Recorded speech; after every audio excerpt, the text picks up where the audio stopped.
1절에서 11절까지 말씀입니다. 사도행전 18장 1절에서 11절까지 말씀.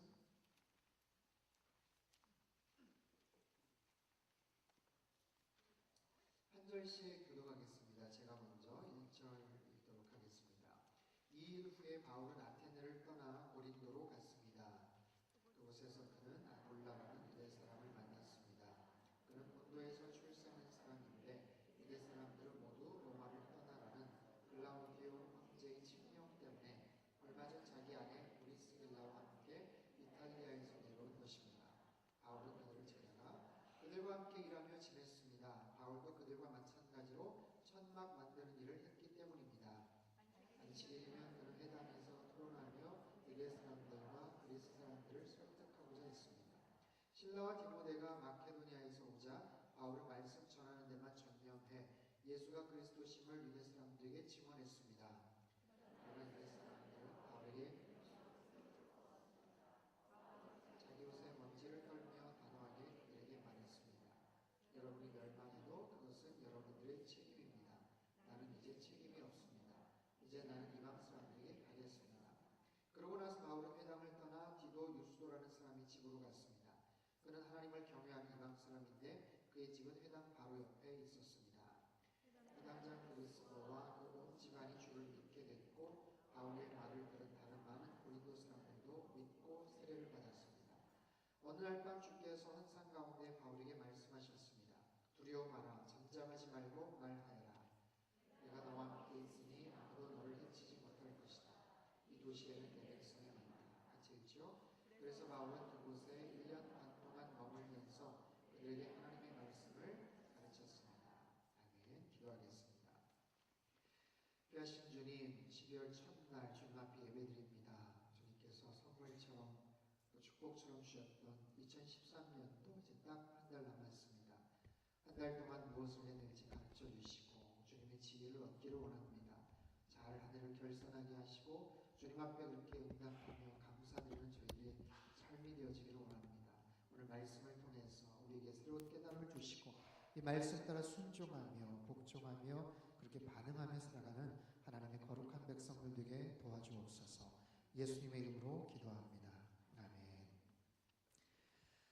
지난주부터 다음 주까지 교회 이야기라고 해서 새 교회를 살펴보려고 합니다. 지난주는 데살로니가 교회, 사도 바울이 2차 전도 여행 때 그 지역에 정말 잠깐 머물렀어요. 성경에 가면 새 안식일이라고 얘기하는데 짧게는 한 달, 학자들에 따라서는 길게 한 6개월 정도 아마 머물지 않았을까 그렇게 이야기를 합니다. 어찌됐든 간에 굉장히 짧은 기간 동안 머물면서 복음을 전하고 또 성경 공부를 하고 또 교회를 시작했던 그 교회. 하지만 원치 않은 그런 상황 속에서 야반 도주를 해야만 했고 그 교회에 대한 굉장히 안타까운 마음을 갖고 있었던 사도 바울이 디모데를 통해서 그 교회가 잘 성장하고 있고 아름답게 정말 믿음 생활을 하고 있다는 그 소문을 듣죠. 거기에 대해서 너무 감격해서 편지를 씁니다. 데살로니가 전서 후서. 그 교회에 굉장히 중요한 특징 세 가지가 있었는데 여러분 기억하고 계십니까? 믿음의 역사와 사랑의 수고와 소망의 인내가 있었어요. 그 세 가지를 가지고 견디며 정말 귀한 모습으로 믿음 생활을 했던 그런 데살로니가 교회. 어쩌면 바울 사도가 세웠던 여러 교회 중에 가장 모범적인 교회가 아닐까 싶어요. 반면에 오늘 소개하는 고린도 교회는 바울 사도가 세운 교회 중에 가장 속삭였던, 가장 사역하기가 어려웠던 그런 교회였을 것 같습니다. 먼저 그 지도를 한번 좀 보면서 먼저 좀 설명을 좀 드릴게요.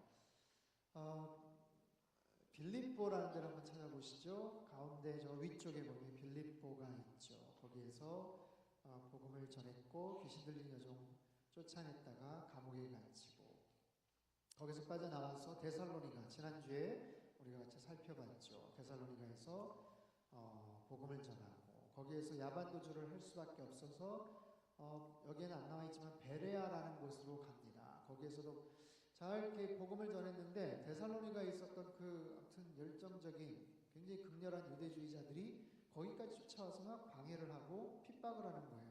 그래서 도저히 그 지역에서 머물 수가 없으니까 바울이 저 아래쪽으로 내려갑니다. 어디로 가냐면 아덴이라는 곳으로 가요.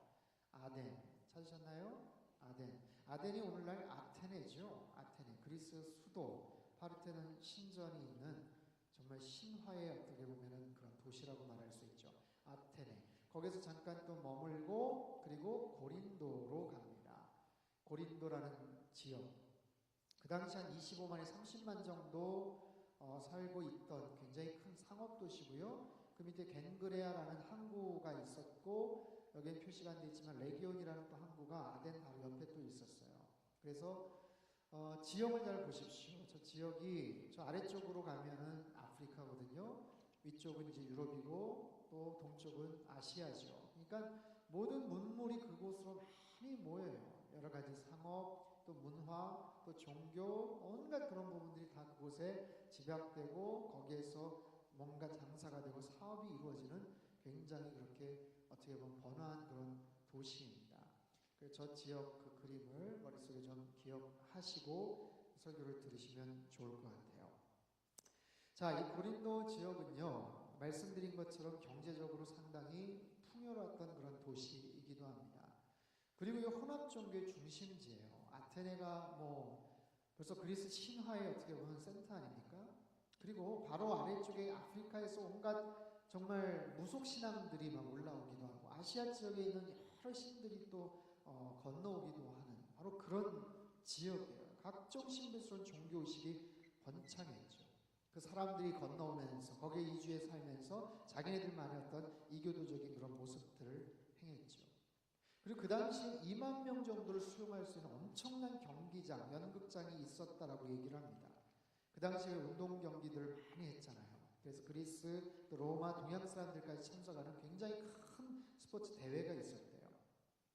그리고 고린도 지역에 아크로폴리스라는 굉장히 높은 언덕이 있는데 그 언덕 위에 아프로디테, 여러분 아시죠? 아프로디테, 그 여신이죠, 여신.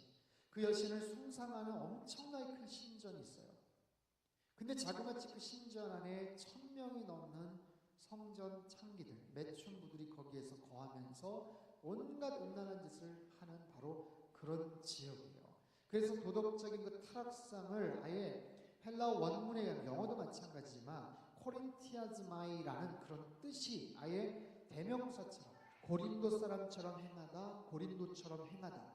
이거는 음란 행위를 하다, 매춘 행위를 하다라는 아예 그런 통용이 되는 그런 대명사가 되어버렸어요. 그리고 도시 동쪽과 남쪽에는 굉장히 많은 여관과 술집들이 많았기 때문에 향락과 퇴폐적인 문화, 시끌벅적한 그런 타락한 도시였습니다. 그런 곳에 가서 바울이 사역을 시작을 합니다. 이전에 경험해보지 못했던 세속적이고 퇴폐적이고 정말 물질적인 정점에 서 있던 그 도시에서 복음을 전하려니까 이게 쉽지가 않아요. 그럼에도 하나님은 그곳에서 귀한 동역자들을 만나게 하세요.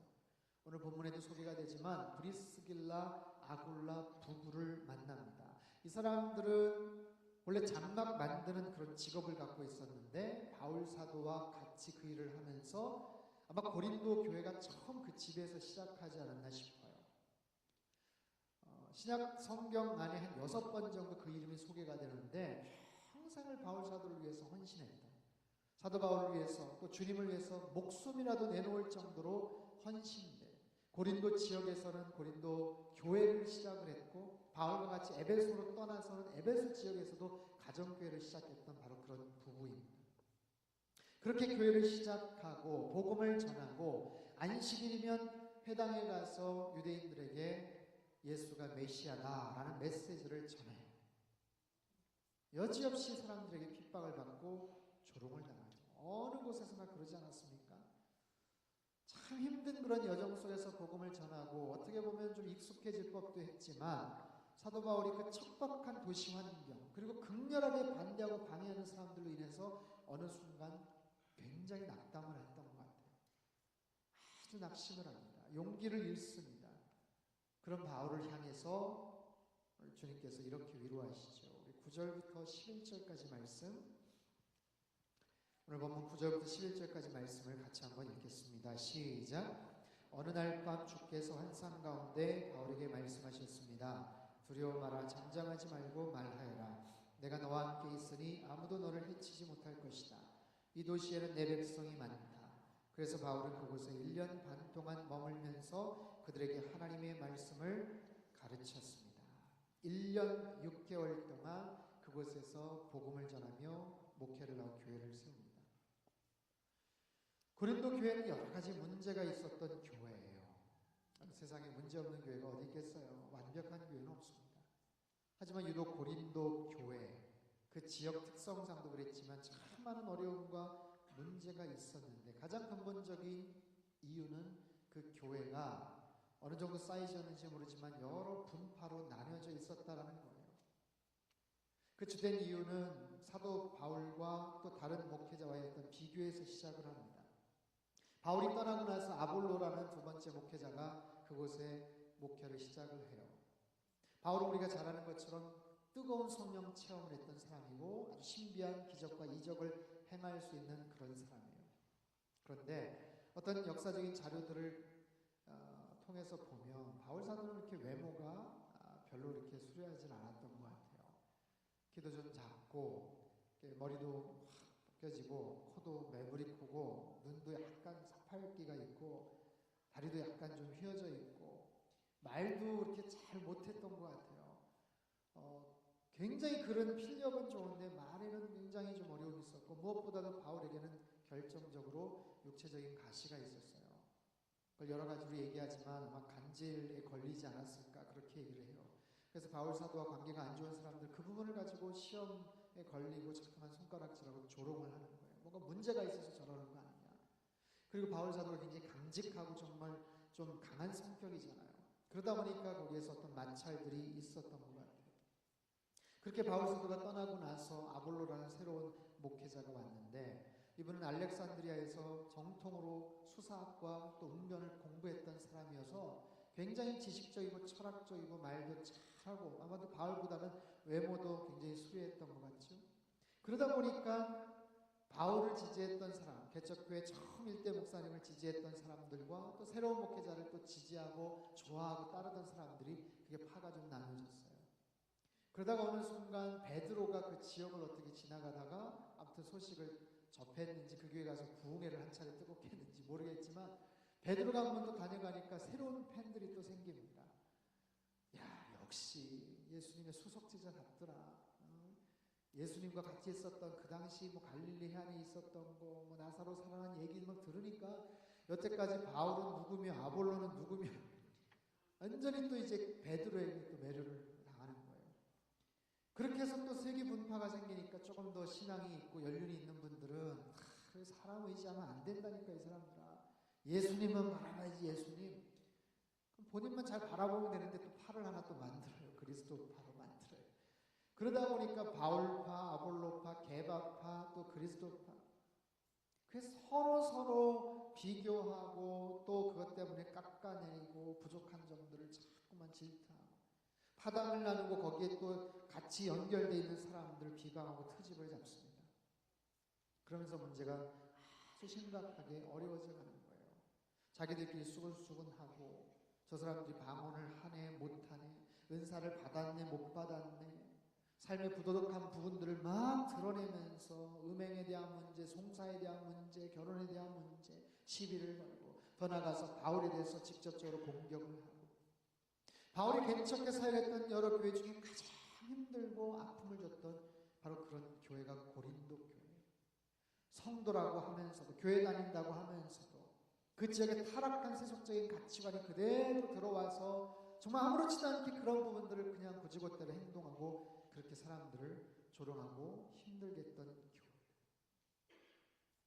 이 고린도 교회 도대체 이 문제들을 어떻게 해결할 수가 있을까요? 고린도 교회의 미래는 도대체 어떻게 될까요?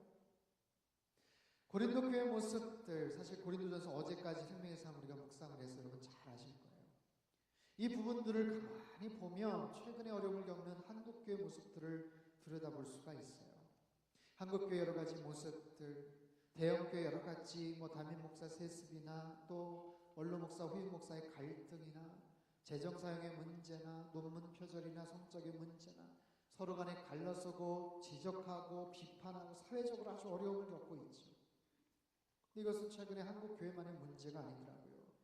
한때 큰 부흥을 성장을 이루었던 메가처치들, 유명한 교회들, 지난번에도 한번 말씀을 드렸죠. 제가 크리스탈 교회, 로버트 슐러 목사님이 사역을 했던 굉장히 유명했던 그 크리스탈 교회가 재정난에 의해서 매각이 되고 말았지 않았습니까? 싱가포르에 원래 동남아시아 쪽에 그렇게 큰 교회가 없는데 15,000명이 넘는 굉장히 큰 교회가 하나 있어요. 싱가포르에는 시티 하베스트 처치라고 있습니다. 개척한 지 얼마 되지 않았지만 엄청나게 크고 많은 젊은이들이 있는 그런 교회인데 거기에도 최근에 어떤 재정적인 문제로 어려움을 막 겪고 있어요. 이런 교회 내부적인 그런 어려움들이 여기저기서 막 터져나요. 근데 뿐만 아니라 급격하게 변화되는 세속적인 가치관과 세상의 문화 속에서 성도들이 점점 교회를 떠나고 청소년들이, 자녀들이, 청년들이 교회를 떠나는 일들이 있어요.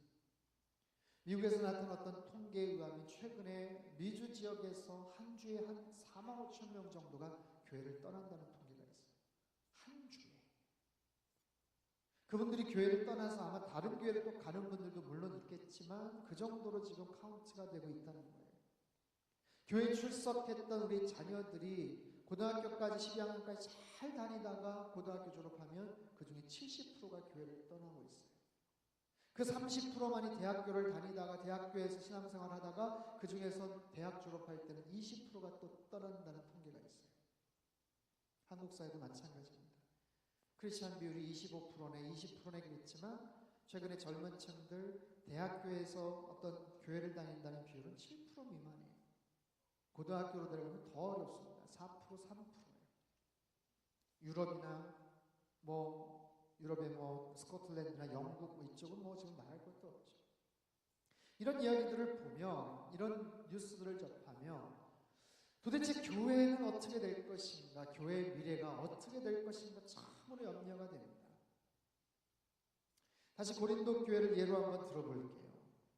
바울은 고린도 교회를 향해서 애정을 담아서 편지를 씁니다. 그 교회 문제를 해결하기 위해서 적어도 3번 정도 방문을 했고요. 4번 가까이 편지를 썼어요.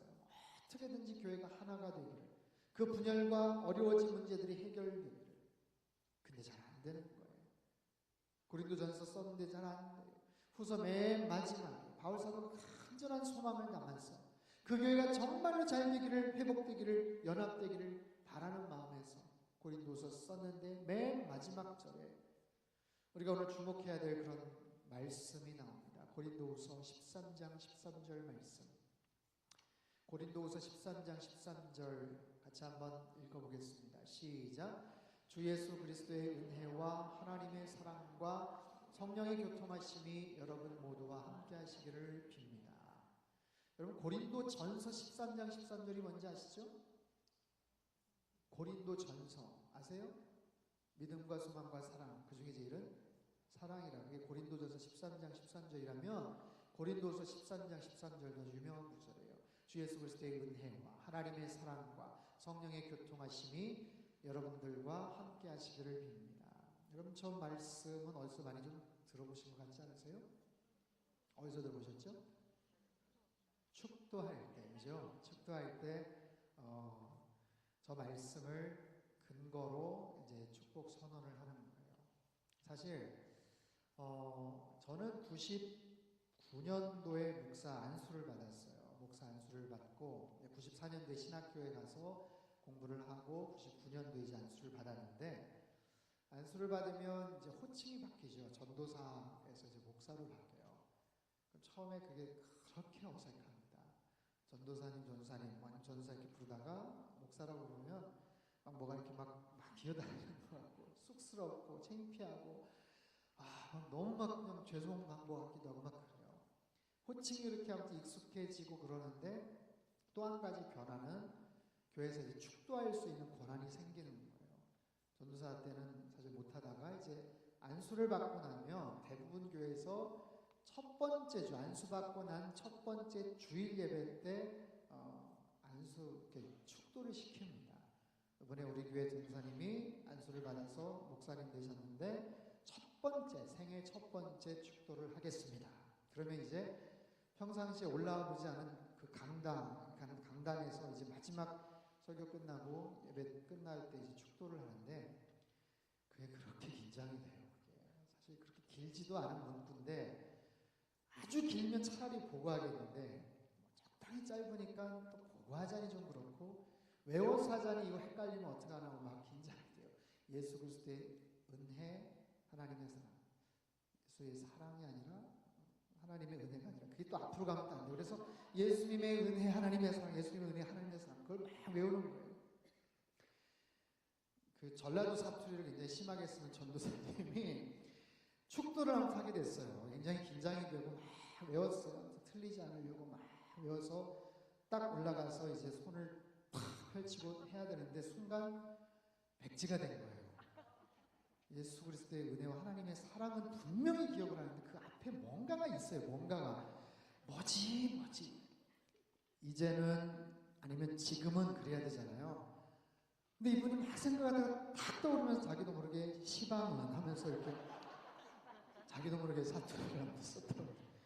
아무튼 안수 받을 때 늘 이렇게 전해 내려오는 전설과 같은 그런 어떤 분이신지 참 궁금한데 아무튼 이 말씀을 제가 볼 때마다 예수 그리스도의 은혜, 하나님의 사랑, 성령님의 교통하심. 근데 이 배경을 묵상하면서 이 말씀을 보니까 참 정말 큰 의미가 있더라고요. 바울 사도가 첫 번째로 주님의 은혜를 구하는 거예요. 누구에게? 고린도 성도들에게. 자기를 욕하고 비방하는 성도들에게. 교회를 힘들게 하고 분열시키려 하는 그런 사람들에게. 아직 세속적인 때를 벗지 못하고 물란하고 부끄러운 그런 상태에서 머무는 그런 성도들에게. 아니면 금방이라도 두쪽 날 것 같은, 망해버릴 것 같은 그런 교회 위에 주님의 은혜가 있기를 빕니다. 여러분, 주님의 은혜가 임하면 세상의 모든 것들이 다 덮어져요. 세상의 모든 부끄러움과 죄악도 다 덮어집니다. 하늘에서 흰 눈이 오면 세상의 모든 것들이 깨끗한 곳만 눈이 내리는 게 아니잖아요. 온갖 추악하고 더러운 것도 흰 눈으로 쫙 덮여지는 것처럼 주님의 은혜가 그 복잡하고 냄새나는 고린도 교회 위에 임하니까 문제가 덮여지고 사라지는 거예요. 주님의 은혜가 임하면 사나운 성도들의 분노와 다툼이 멈춰지는 거예요.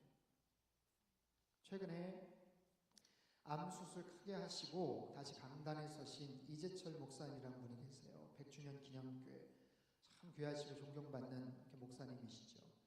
이분이 대장암 수술 굉장히 힘들고 위험한 아주 어려운 수술을 잘 마치시고 그 수술 부위를 보호하기 위해서 정자세로 움직이지 못하고 꼼짝없이 천장만 바라보면서 5일간을 있었다는 거예요. 다리에는 혈전이 생기지 않도록 자녀들이 사모님이 계속 주물러 드리는데도 허리가 끊어질 듯이 아프고 움직이지를 못하니까 다리는 퉁퉁 붓고 5일 동안 아무것도 못 먹고 5일 이후에나 상반신의 모든 호스를 다 제거하셨대요. 그래서 그런 고백을 하세요.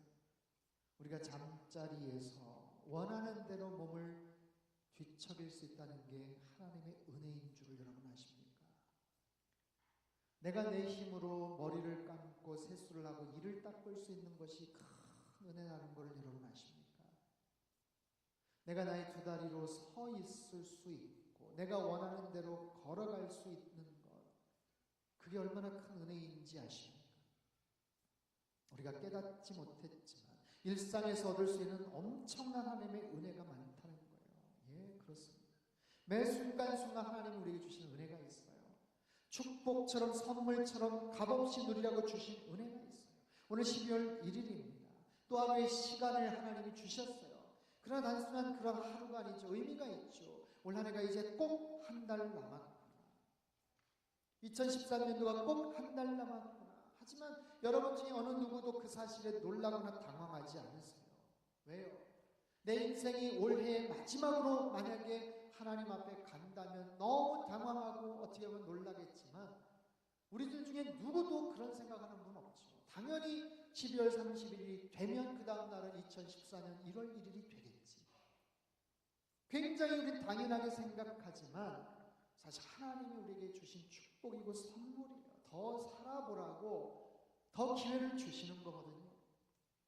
그런 의미로 우리의 모든 것들을 생각한다면 나에게 주신 시간도 은혜고, 나에게 생명 연장시켜 주신 것도 은혜고, 건강 주신 것, 이만한 건강 주신 것도 은혜고, 내가 내 힘으로 어떤 호흡기, 기관 아니면 기계를 빌리지 않고 내 숨을 혼자서 쉴 수 있는 것도 은혜고, 내가 지금 거하고 있는 공간, 불편하든 아니면 좀 어려움이 있든 가족들과 같이 지낼 수 있는 것, 자녀들과 같이 부대끼자면 지낼 수 있는 것, 그리고 가까운 사람들과 같이 교제 나눌 수 있는 그런 기회들, 그 모든 것이 하나님이 나에게 주신 은혜라는 거예요.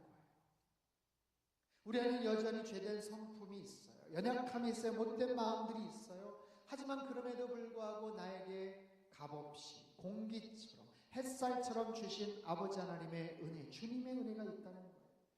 여러분, 그 은혜를 날마다 여러분 느끼며 사실 수 있기를 바랍니다.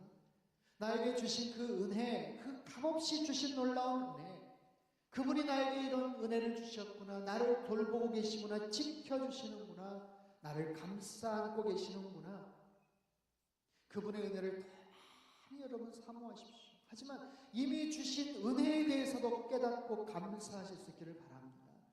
나에게 이미 주신, 너무 당연하게 생각하고 너무 뻔하고 식상하게 생각했지만 나에게 주신 값진 삶의 현장에서 누릴 수 있는 그 은혜들, 그 은혜가 우리 삶에 정말 충만하게 임하면 고린도교에 있는 여러 가지 문제 아픔들이 덮여졌던 것처럼 우리 삶 가운데도 그런 문제가 해결될 줄로 믿습니다. 두 번째는 하나님의 사랑이에요. 하나님의 사랑. 고린도 교회의 가장 결정적인 이유, 분쟁의 원인은 결국엔 사랑에 있어요. 잘못된 사랑, 왜곡된 사랑, 삐뚤어진 사랑의 표현들, 그 부분을 위해서 지나치게 경쟁과 또 분노와 시기, 질투가 있었죠. 그래서 최고의 사랑으로 바울 사도가 고린도전서 13장에서 사랑이란 무엇인지를 이야기하지 않았습니까? 사랑의 속성이 뭐고 왜 사랑이 중요한지에 대해서 이야기를 했죠. 그리고 편지 마지막 부분에도 더 사랑하라고 얘기하고 바울 사도의 개인적인 그 따뜻한 사랑의 마음을 그들에게 표현을 해요. 고린도전서 맨 마지막 구절 같이 한번 읽어볼까요? 자막 시작. 그리스도 예수 안에서 내 사랑을 여러분 모두에게 보냅니다. 그리스도 예수 안에서 나의 사랑을 고린도 교회 성도들, 당신들에게, 고린도 교회에게 내가 보냅니다. 그렇게 마지막 편지를 맺고 있어요. 그런데 이렇게 사랑을 말했고 이렇게 사랑한다고 표현했지만 성도들은 움직이지 않았어요. 그렇게 사랑한다고 고백했음에도 그들은 감동받지 않았어요. 오히려 사도 바울을 공격했습니다. 왜 그랬을까요? 바울 사도가 말해요. 나의 사랑을 여러분들에게 드립니다. 보냅니다.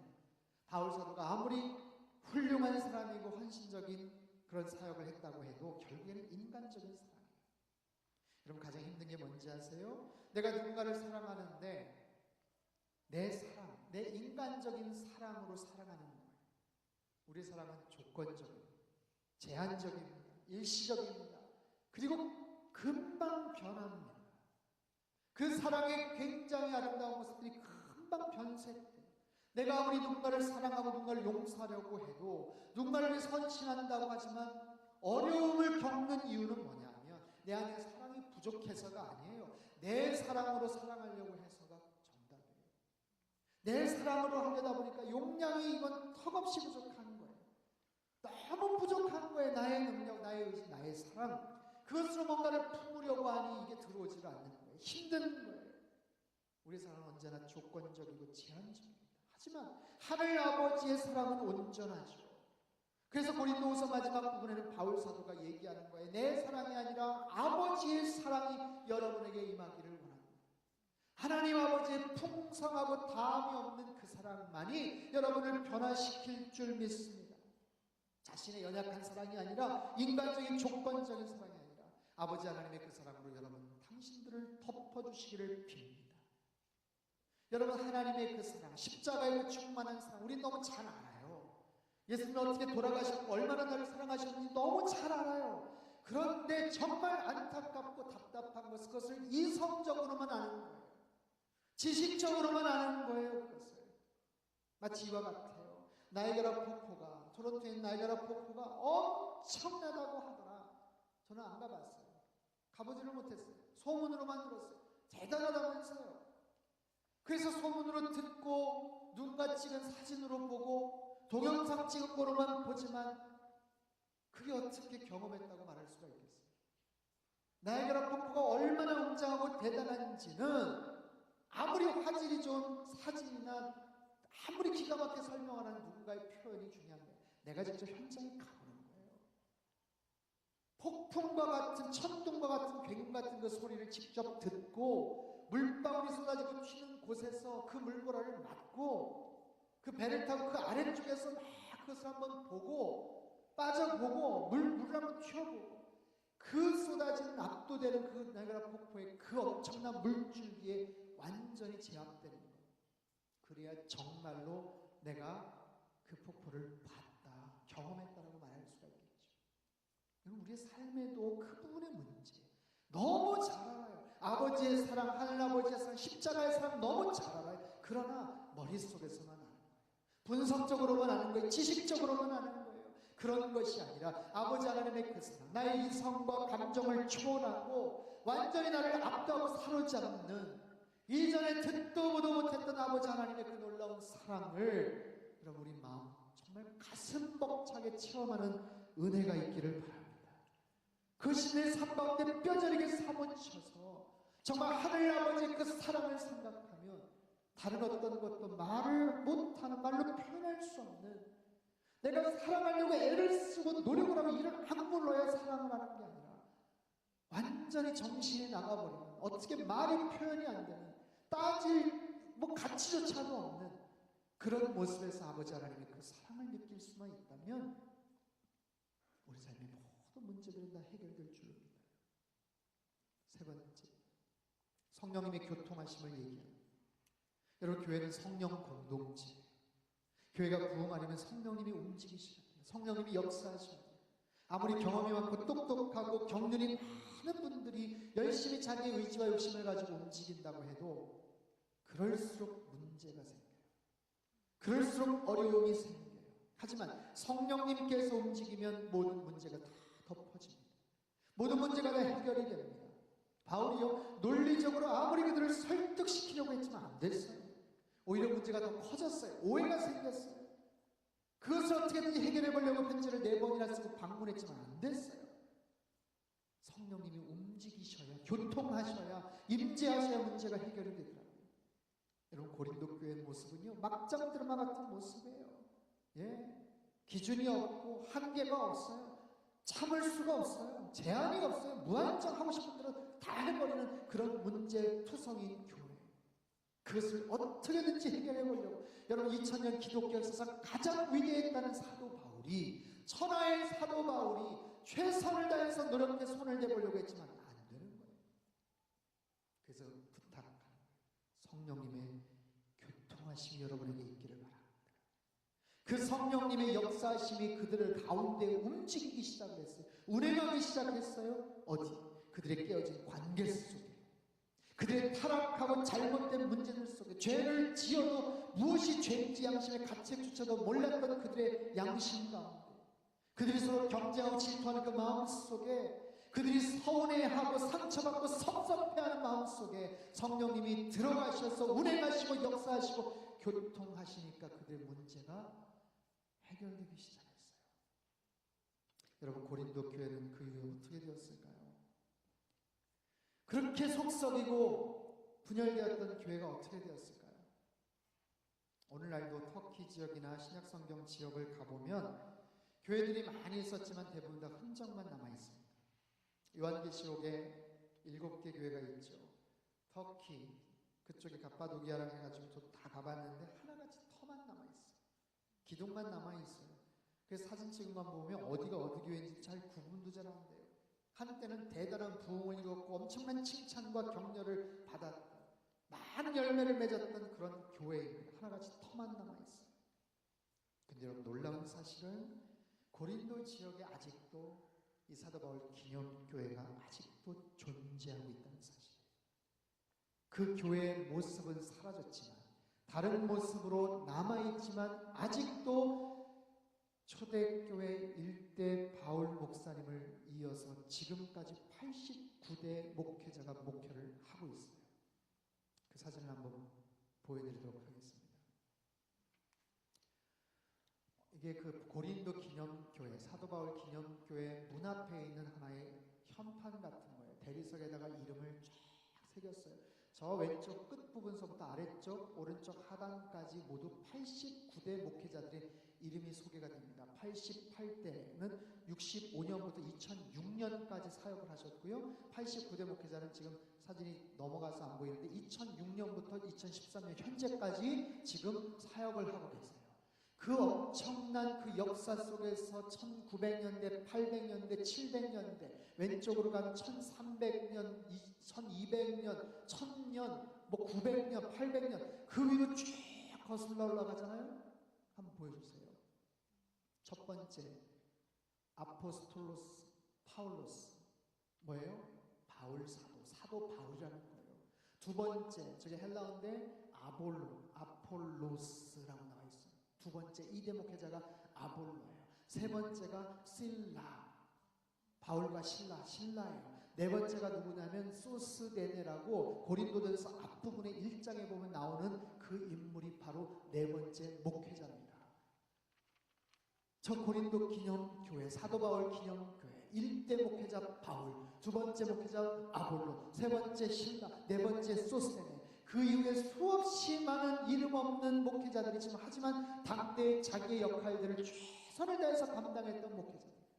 어떤 목회자들은 자기의 생명이 거기서 다 수명이 닿을 때까지 목양을 하고 그리고 나서 돌아가시면 또 다른 목회자를 청빙을 해서 또 사역을 시작을 했어요. 여러분 2000년 기독교 역사상 얼마나 많은 어려움과 정말 기가 막힌 일들이 많았겠습니까? 그런데도 불구하고 때로는 장소를 옮기고 때로는 교회를 옮겨가면서도 그 교회의 명맥이 세상이 지금까지 88대 89대까지 이어지고 2006년서부터 지금까지 목회를 하고 계시는 분이 있다라는 사실, 뭘 의미할까요? 여러분 교회의 주인은 하나님이심을 믿으시기를 바랍니다. 교회는요 세상의 조직과 세상의 다른 기관과는 완전히 달라요. 신적인 기관. 그 교회가 허름해 보이고 보잘것없어 보이는 교회가 있을지 몰라도요, 세상의 모든 조직과 기관은 사람의 필요와 사람의 아이디어에서 생겼지만 교회는 달라요. 그것은 하나님의 아이디어에 의해서 생긴 조직이에요. 그 하나님의 그 사랑, 하나님의 생명, 하나님의 빛 되심이 그 교회 안에 계속해서 살아남는 거예요. 물론 지역의 어떤 교회들은 힘들고 문을 닫을 수도 있어요. 제가 교육전사를 했던 강북구 미아동, 점집이 많은 동네인데 미아삼거리역에서 내려서 교회까지 10분 정도 걸어가는 동안에 눈에 띄었던 2층 상가교회 조그만 교회가 있었어요. 이름도 기억도 나지 않습니다. 한동안 그 교회 모습을 보다가 어느 날부터 그 교회 간판이 떨어졌어요. 그리고 나서 그 다음 주에 지나가는데 거기에 점집이 생겼어요. 제가 그때 참 충격을 받았습니다. 아니 점집이 없어지고 교회가 생겨도 지금 부족할 판인데 교회가 없어지고 세상에 점집이 거기에 들어서다니 이게 말이 됩니까? 여러분 때로는 지역의 어떤 교회는 그렇게 어려움을 겪을 수도 있습니다. 문을 닫을 수도 있습니다. 쇠락할 수 있습니다. 하지만 주님이 주인 되시는 교회는 불멸할 거예요. 음부의 권세가 깨뜨리지 못할 거라고 말씀을 하세요. 이 교회는 영원합니다. 위대합니다. 하나님 아버지께서 친히 주인 되어 주시기 때문에 당신께서 직접 통치하시고 지켜주시고 교회 주인이 하나님이시기 때문에 성령님이시기 때문에 그분이 그 교회를 그냥 내버려 두시지 않으세요. 어려움을 겪었던 고린도 교회지만 주님의 은혜로 하나님의 사랑으로 성령님의 교통하심으로 2000년이 지난 지금까지도 명맥을 이어가듯이 오늘날 세계 어느 곳에서든 주님께서 당신의 교회를 지켜주고 계세요. 물론 큰 교회들이 어려움을 겪곤 합니다. 문제가 생길 수 있습니다. 한국에, 영국에, 미국에 놀랍고 엄청난 교회들이 무너져가고 힘들어갈 수 있어요. 그러나 하나님 지구 반대편 또 다른 곳에서 새로운 교회들을 지금 세우고 계시다는 사실을 여러분 믿으십시오. 우리가 보이지 않는 어떤 곳에서, 중동 지역에서, 아랍권에서, 공산당 그런 곳에서, 가난하고 헐벗고 어려운 그런 곳에서, 지하교회에서 숨적여가면서 아무런 건물이 없고 성경책이 없고 아무런 음악할 수 있는 공간이 없어도, 재정이 없어도, 그 핍박과 박해와 어려움 속에서도 주님께서 당신의 교회를 세우고 계시고 지키고 계시다는 사실. 지난 9월달에 페루아올리츠를 가서 찢어지게 가난한 그 동네, 한 달에 헌금 다 나와봐야 15불 20불밖에 안 되는 그 동네에 그 교회가 생겼고 거기서 믿음 생활하는 분들을 봤어요. 미얀마 저 깊숙한 원주민들 사는 그 호수 근처에 그 갈대섬, 그 갈대숲 사이에 비밀의 자리들이 모이는 정말 허름한 그런 교회를 저는 봤어요. 캄보디아 지역 망고나무 아래 하나, 망고나무 그 그늘 밑에서 그냥 교회가 생긴 그런 교회도 봤어요. 필리핀 지역, 스모키 마운틴이라고 쓰레기를 그냥 산더미같이 덮여있는 그 곳에서도 믿음 생활을 하는 교회를 생겨서 거기서 신앙생활하는 분들을 봤어요. 그곳에서 한껏 하나님을 찬양하고 힘들고 어렵지만 주님을 경배하고 하나님을 노래하는 그런 아름다운 영혼들을 봤어요. 그게 어떻게 가능할까요? 번듯하고 기가 막히고 많은 돈과 재정이 있어야만 교회가 아니라 예수 그리스도의 은혜로, 하나님의 사랑으로, 성령님의 교통하심으로 주님께서 주인 되시기 때문에 당신의 교회를 지켜주시면 그 어떤 어려움과 핍박과 곤란한 상황에서도 하나님께서 그 교회를 존속시켜 주신다는 사실. 저는요, 우리 밴쿠버 온누리교회도 하나님이 그렇게 지켜주실 줄로 믿습니다. 10년 된 우리 밴쿠버 온누리교회, 이제 한 달 후면 새로운 담당 목사님이 오셔야 되는 상황이에요. 어쩌면 고린도 교회처럼 사단은 어떤 모습으로든지 우리 마음속에 분열을 초래하려고 노력할지 몰라요. 섭섭함을 줄지도 몰라요. 질투와 비교하는 마음을 자꾸만 가져다 줄지도 몰라요. 하지만 이 교회의 주인은 살아계신 하나님이심을 여러분 믿으십시오. 그분께서 우리 교회를 분명히 지켜주실 거예요. 고린도 교회를 지켜주셨던 것처럼 예수 그리스도의 은혜로, 하나님 아버지의 담없는 사랑으로, 사람이 애를 쓰고 노력하지만 결국에 성령님의 교통하심과 인자하심으로 당신께서 피로 값주고 사신 이 교회를 주님께서 지켜주실 줄로 믿습니다. 그게 성도된 여러분의 삶도 마찬가지. 한 달 동안 여러분 어떻게 사시겠습니까? 여러분의 노력으로, 여러분의 능력으로 충분히 사실 수 있으세요? 자신 있으세요? 아무런 문제 지금 없으세요? 그렇지 않아요. 주님의 은혜가 꼭 필요한 분들이 있어요. 이 한 달 동안, 아니 앞으로 남은 평생 내가 잘나서 내가 잘해서 여기까지 온 것 같은데 아무리 노력하고 애써도 뭔가가 자꾸만 막히고 문제가 생기고 기다리라고 속상하고 답답할 때 우리 예수 그리스도의 은혜가 여러분의 삶 가운데 임하기를 바라요. 내가 내 노력으로, 내 의지로, 내 사랑으로 뭔가를 해보려고 하지만 내 사랑의 용량이 너무 작아서 담을 수가 없을 때 하나님 아버지의 사랑이 나를 압도하고 나를 엄청난 괴롭과 폭포수 같은 그 능력으로 나를 장악하시는 하나님 아버지의 사랑이 여러분의 삶을 지켜주실 거예요. 내가 노력하고 힘쓰고 애쓰지만 성령님께서 운행하십니다. 성령님께서 앞서 행하십니다. 그 사람의 마음을 움직이십니다. 그 꼬인 관계를 풀어주실 겁니다. 그렇게 여러분의 삶 가운데도 하나님께서 역사해 주실 거예요. 이런 놀라운 은총이, 사랑이, 교통하심이 이번 12월 한 달 동안 2013년도 마무리할 때까지, 아니 남은 평생토록 그렇게 충만하게 임하실 수 있기를 주님의 이름으로 축원합니다. 우리 제가 기도하겠습니다.